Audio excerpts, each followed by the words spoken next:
तो स्टूडेंट कैसे हैं आप लोग। स्वागत है आपका अपना YouTube channel success academy with Praveen. तो लेकर आ गया हूँ क्लास 9th वालों के लिए मिड टर्म का पेपर 2025-26, 3 घंटे का टाइम, 80 नंबर का पेपर। इस प्रश्न पत्र में टोटल 15 क्वेश्चन हैं, 4 सेक्शन में डिवाइड है। आते हैं देखते हैं पहला सेक्शन क्या कह रहा है। और पहला सेक्शन हमारा इस तरीके से, जिसको हम बोलते हैं अपठित बोधनम, यानी कि अपठित गद्यांश। 14 अंक का पैसेज है, 40 नंबर मिलेंगे। संयम से रिलेटेड ये कहीं ना कहीं आपका पैसेज है। और आते हैं इसके फर्स्ट क्वेश्चन की तरफ। यहाँ पे बोला गया है संयम किसे कहा गया है। तो संयम क्या है? तो संयम है हमारा संस्कारों का परिमार्जन।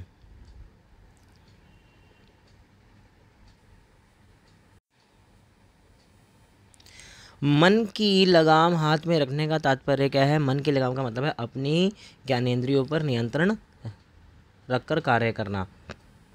नेक्स्ट क्वेश्चन है कि दिए गए कथन व कारण को पढ़कर आपको उचित विकल्प चुनना है। हमारे जीवन में स्वस्थ और संतुलन नितांत महत्वहीन होते हैं। बिल्कुल गलत। ये तो महत्वपूर्ण होते हैं, तो पहला ही गलत हो गया, तो आप दूसरा पढ़ने की ज़रूरत नहीं है, यानी कि आपका ऑप्शन नंबर डी करेक्ट हो जाएगा। गद्यांश के अनुसार संयम से जीवन सुचारू रूप से चलता है। अपने अनुभवों के आधार पर असंयमित जीवन से उत्पन्न होने वाली कोई 2 कठिनाइयाँ बताइए। असंयमित जीवन से उत्पन्न होने वाली 2 कठिनाइयाँ कुछ इस तरीके से है। मोटापा हो सकता है, उच्च रक्तचाप हो सकता है, मानसिक तनाव और अशांति बढ़ सकती है। नेक्स्ट क्वेश्चन है चेतना के उत्थान और पतन के लिए क्या आवश्यक है। चेतना के उत्थान और पतन के लिए संतुलन और संयम आवश्यक है। इसी तरीके से नेक्स्ट क्वेश्चन पे आ जाते हैं। निम्नलिखित पद्यांश को पढ़ना है और उत्तर देना है। इस तरीके से ये आपका पद्यांश है। और आते हैं इसके क्वेश्चन की तरफ। काव्यांश के आधार पर कांटे और फूल दोनों को कौन सी परिस्थितियां समान रूप से मिली हैं? तो यहाँ पर मिले हैं आपका चांदनी और हवा। फूल, कांटे और फूल क्रमश प्रतीक है मददगार और हानिकारक व्यक्ति। दिए गए अभिकथन को पढ़ना है और कारण को पढ़ना है और उचित विकल्प चुनना है। केवल वंश या कुल की प्रतिष्ठा से ही व्यक्ति का महत्व सिद्धांत नहीं होता। बिल्कुल सही बात है। उसके अच्छे कर्म भी कहीं ना कहीं डिपेंड करते हैं। वास्तविक बड़प्पन व्यक्ति के गुणों और उसके आचरण से प्रकट होता है। दोनों ही सही हैं और दोनों एक दूसरे को एक्सप्लेन कर रहे हैं। नेक्स्ट है समान परिस्थितियाँ में पलने बढ़ने के बाद भी कांटे और फूल के स्वभाव में अंतर होने का कारण क्या हो सकता है। फूल और कांटे एक ही पौधे पर एक ही तरह की परिस्थितियों में उगते हैं, लेकिन दोनों का स्वभाव अलग होता है। फूल कांटों से अलग होता है क्योंकि फूल दूसरों को खुशी और सुंदरता देता है, जबकि कांटे दूसरों को चुभते हैं और चोट पहुंचाते हैं। कवि ने कांटे व फूल के स्वभाव के माध्यम से पाठकों को क्या संदेश दिया है? 2 बिंदुओं में लिखिए।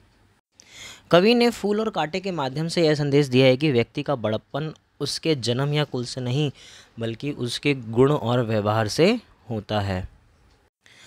नेक्स्ट क्वेश्चन है आपका ग्रामर, जिसमें आपको कहीं ना कहीं 4 प्रश्नों के उत्तर देने हैं। बे उपसर्ग लगाकर आपको बताना है। तो क्या हो जाएगा यहाँ पे? बे जान कर देना। उसके बाद नियोजन में उपसर्ग क्या है?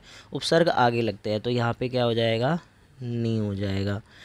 ई प्रत्यय युक्त एक शब्द का निर्माण कीजिए। ई से क्या हो जाएगा? तो ई से हो जाएगा हमारा, कुछ भी लिख सकते हो आप, चमकीली। सामाजिक शब्द में प्रयुक्त प्रत्यय लिख दे, सामाजिक, तो यहाँ पे क्या हो जाएगा? एक आ जाएगा। नेक्स्ट है असरदार में प्रयुक्त मूल शब्द अलग कीजिए। तो यहाँ पे अगर आप देखोगे असरदार, असरदार, तो अब यहाँ पे मूल शब्द क्या है? सरदार लिख देना यहाँ पे।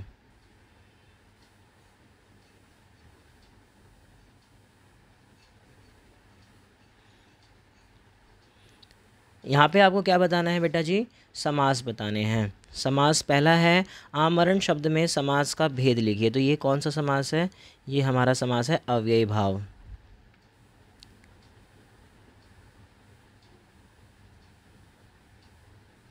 ये हमारा कौन सा समास है? अव्ययी भाव समास है। नेक्स्ट हमारा पीला है अंबर, जिसका अर्थात विष्णु। समास विग्रह के लिए समस्त पद लिखिए, तो यहाँ पे हो जाएंगे हमारे, जहाँ पे भगवान से रिलेटेड आ जाए तो उसको हम क्या बोलते हैं, बहु व्रीहि।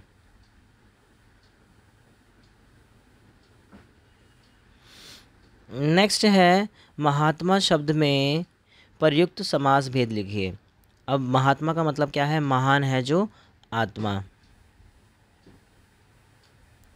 महान है जो आत्मा। और ये कौन सा समास है, यह है आपका कर्म धारय समास। नेक्स्ट क्वेश्चन है रसोई समस्त पद का विग्रह कीजिए। तो यहाँ पे हो जाएगा रसोई के लिए घर, क्या हो जाएगा, रसोई के लिए घर।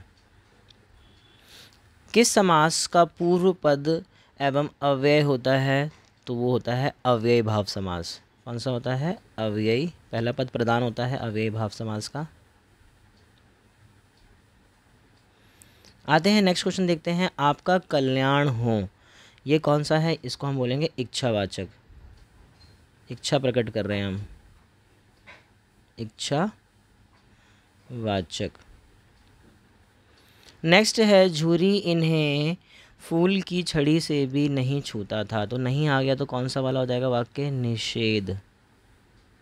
कौन सा हो जाएगा बेटा, निषेध।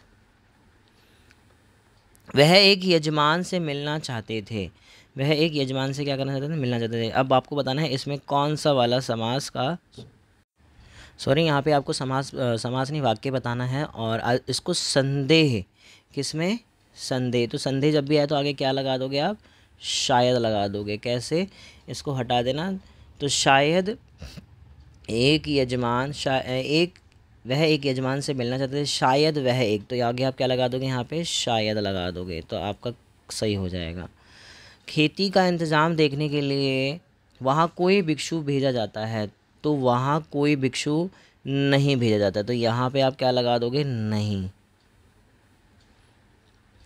कोई सांड डॉक्ता चला आ रहा है, तो यहाँ पे प्रश्नवाचक में लिखना है, तो इसको मैं इसका ही क्या लगा दूंगा, क्या लगा दूंगा, क्या कोई सांड डॉक्ता चला आ रहा है। अब आपको बताने हैं अलंकार, यहाँ पे बताना है कौन कौन से अलंकार है। वे 3 बेर खाती थी, वे 3 बेर खाती है। यहाँ पे बेर शब्द का 2 बार इस्तेमाल, तो यहाँ पे आपका यूज़ हुआ है यमक अलंकार।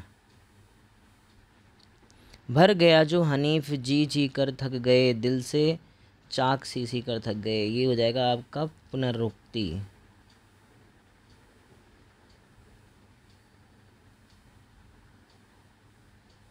पुनरुक्ति अलंकार हो जाएगा। सब श्वासों की श्वास में, सब श्वासों की श्वास में, ये कौन सा अलंकार है, तो यहाँ पे आपका सुनो साधो सब सा, यानी कि सा रिपीट हो रहा है, तो मैं बोल दूंगा ये कौन सा है, अनुप्रास अलंकार। जो रहीम दीप की कुल कपूत की सोए, बारे उजियारे करे बड़े अंधेर होए, इसमें कौन सा समास है, सॉरी इसमें आपका कौन सा अलंकार है, इसमें आपका अलंकार है श्लेष।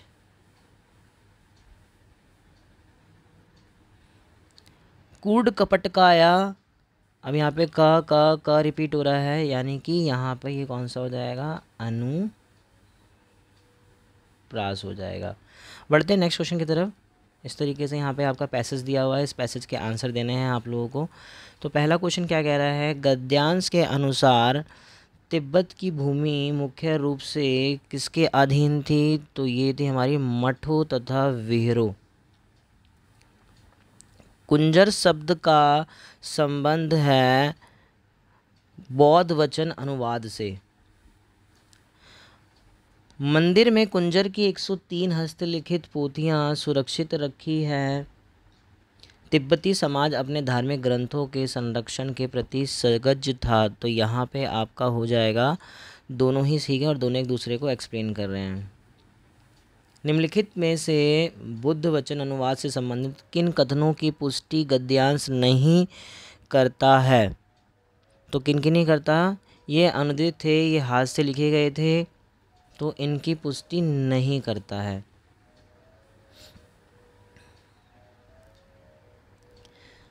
और इसमें एक ऑप्शन और आ जाएगा, सॉरी यहाँ पे केवल कथन 2 और 3 सही हैं। गद्यांश से स्पष्ट होता है कि तिब्बत की भूमि व्यवस्था कैसी थी। तो तिब्बत की भूमि व्यवस्था धार्मिक संस्थाओं को आर्थिक दृष्टि से मजबूत बनाती थी। अब यहाँ पे आपको उत्तर देने हैं। 2 बैलों की कथा पाठ के आधार पर हीरा और मोती का स्वभावगत विशेषताओं की तुलना कीजिए। हीरा वह सीधा साधा शांत और सहनशील था, वह हमेशा मोती को शांत करने की कोशिश करता था, और जबकि मोती तेज, गुस्सैल और विद्रोही स्वभाव का था, वह अन्याय के खिलाफ तुरंत प्रतिक्रिया करता था। नेक्स्ट क्वेश्चन है, उपभोक्तावादी संस्कृति ने हमारे जीवन में किस तरीके से नया रूप दिया है। तो बताते किस तरीके से रूप दिया है। उपभोक्तावादी संस्कृति ने कहीं ना कहीं निम्नलिखित तरीके से हमारे जीवन में रूप दिया है। उत्सवों का एक व्यावसायिक अवसर में बदल दिया है, जहां लोग खरीदारी करते हैं और उपहार देते हैं।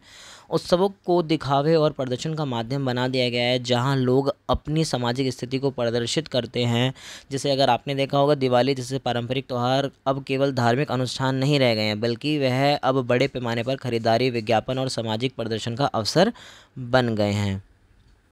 नेक्स्ट क्वेश्चन है, ल्हासा की और पाठ में वर्णित तिब्बती समाज की कौन सी विशेषताएं हमारे वर्तमान समाज को भी अपनानी चाहिए। तो हमें जाति पाति में विश्वास रखना चाहिए, प्रथा प्रथा का ना होना और अतिथियों का सत्कार करना चाहिए। ये हमें तिब्बत से सीखना चाहिए।